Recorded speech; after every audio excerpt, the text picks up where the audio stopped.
happening, guys? Well, tomorrow, December 8th, officially marks the 1 month release of Call of Duty Modern Warfare 3.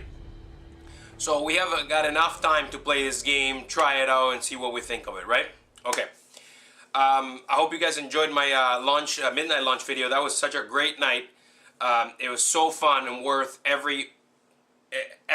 The time I spent there, the 12 hours or whatever, and the money spent on the Hardened Edition. Okay, so very well.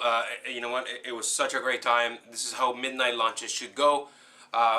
Smooth like that and fun with everybody. Everybody was involved, and that's the way to do it. It was such a good time. And people always ask me, "Oh, why would you even? Why wouldn't you have to wait all that time for a game? Why couldn't you just wait till till the launch the next day, go get the game?" You know what? I wanted to get the Hardened Edition that bad, and that's the only way you could do it here in Windsor, Ontario. So, and pre-orders were sold out everywhere, so I didn't care. It was a fun time. So, Call of Duty Modern Warfare 3 launched November 8th, 2011, and I'll start with the campaign, the single-player campaign. It was exciting. I mean, once you were done Modern Warfare 2, you know it wasn't over. You knew there was more to this. Makarov was still around. Makarov screwed up everything, everything in this world. So you knew he was at large. Now Soap and Price were at large. Everybody was chasing him. That general guy betrayed everybody, killed Ghost and the whole team and all that. So the game was almost not even heroic at all. So it left up in a total cliffhanger. So you knew there was going to be another game. We skipped that game, Black Ops, that I pretty much threw in the garbage already. And then it was exciting to get the game that night and after the launch and get it and go to the menu, and it says continue the story of Modern Warfare, the Modern Warfare saga, in Engage again. So it was like, man, a 2-year pause, and we're back again to play this epic story.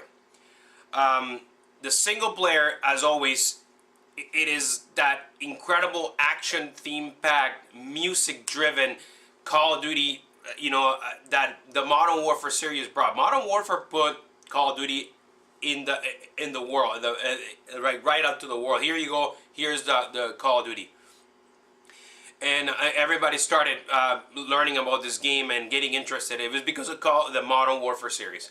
So what you expect from that, it was here back again in this game.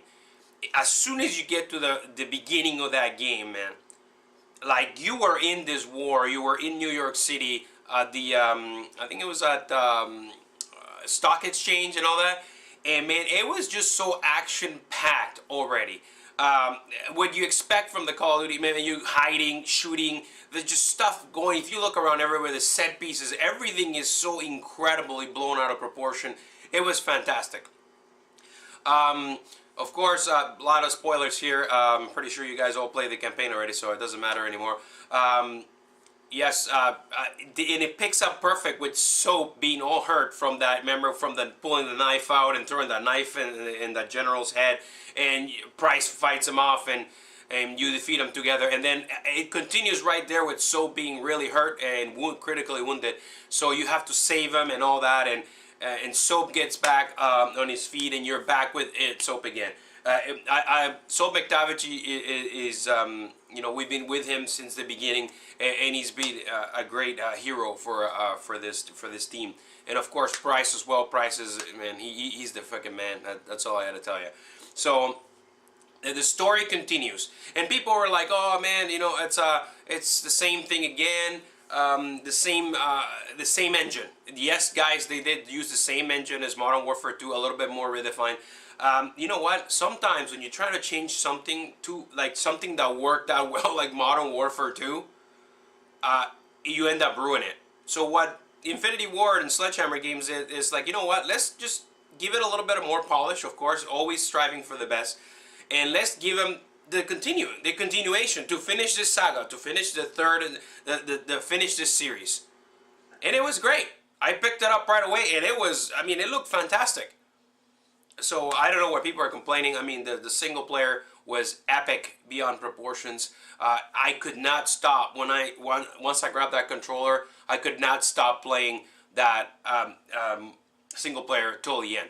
It took me about I took my time. People just powered through that. People were saying they were beating it under 4 hours. It took me about 7 hours to beat, and I was taking my time, going around, sneaking around. I like to sneak around and kind of feel out the experience like you're a real soldier and you're getting shot at. You know, I'm not going to be running in the middle of the street when I'm getting shot at by 10 million guys. I like to cover, prone, get up, couple shots, get down, reload. You know, just like the real deal. Like I said, the set pieces were incredible. The scene at the Harbor Bay with the Navy SEALs and holy cow, man, it was incredible, man. It was shock and awe all around the place. The action was spectacular. Of course, you engage with Soap and Price in some of the stealth missions in the game, which were incredible in Africa, man. I don't know if you guys remember the movie called Tears of the Sun, which is one of my favorite military movies, right up there with Black Hawk Down. And there's that scene when the guys got the lighter and then they pour the gas all on top of those people and they're gonna, you know, kill them, you know, just light them on fire. And it was the same scene, man. You're like there with Soap and Price and like take the Zippo out, take him out, pop, pop, take him out, and the guy, man, I was like, wow, it was just like my eyes were wide open. It was just very enjoyable the whole way right to the end. Of course, Makarov gets his end by Price, and it was freaking awesome to kill that guy, man. And just, I mean, you went all around the world chasing him and try to figure out where he was, and finally you find him. And it was an awesome scene at the end with the vet. You're with Price and Yuri, and you're in this huge, of course, the heavy armored suits that you get in the multiplayer, which I'm going to talk about a little bit. And you go in, and man, you're like all out. I don't care. He's in there. We're going to get him, armored suits, and just blast through those doors and kill everybody on the path to Makarov. And you kill him at the end. It's so satisfying. It was, wow. It was incredible. The music done by Brian Tyler. I would have loved to. I'm a huge soundtrack fan. You guys know this, and I'm a huge fan of Hans Zimmer. He composed Modern Warfare 2, and I think that's one of the greatest soundtracks for games. And I was hoping he was back for Modern Warfare 3. I was convinced he was back for Modern Warfare 3, but he wasn't. Brian Tyler was casted and hired for Modern Warfare 3. And I mean, he did a great job. The soundtrack was nice. You know, it had his high and lows. But I mean, it is a nice soundtrack. But I would have liked to see Hans Zimmer do it. I mean, he did a good job. But Hans Zimmer is the man. You can't touch that guy. So, but it was great. It was high pace. It went with the game. It was great. It was a great experience. Bad news, guys, and I was really disappointed. And actually, people on IGN were like, "Okay, 10 million people died in this game, and one guy dies," and people were like, "No." Well, Soap McTavish dies in this game. I was pretty disappointed, man, because the guy went through all this, tried to save us and all that, and he gets critically wounded. Then he gets back on his feet again. All right, Soap, you're back, and he dies at the end, man. I was like, oh man, I could not believe it. I thought Price was gonna die, but man, Soap McTavish, man, I was like, I felt emotional right there. I was like, damn, man, this sucks. I know 10 million people died, but these guys were the ones trying to save the other million more. You know what I'm saying? Like, hey, that's war for you. So the graphics on the game are totally awesome. What you expect, more polished, redefined, everything with the wall textures and all that. Even on the PlayStation and the Xbox 360 versions, it runs flawless on 60 frames per second. It looks awesome on 1080p. I know the PC version is the best. You can't compare. You can tweak it up, turn that up, crank it right up, and you get full, like, amazing eye candy on the computer. Of course, there's no question about that. But for the consoles, the game looks incredible. It looks awesome. It's totally playable. You're not gonna be like, "Wow, this looks like crap." So I totally enjoyed the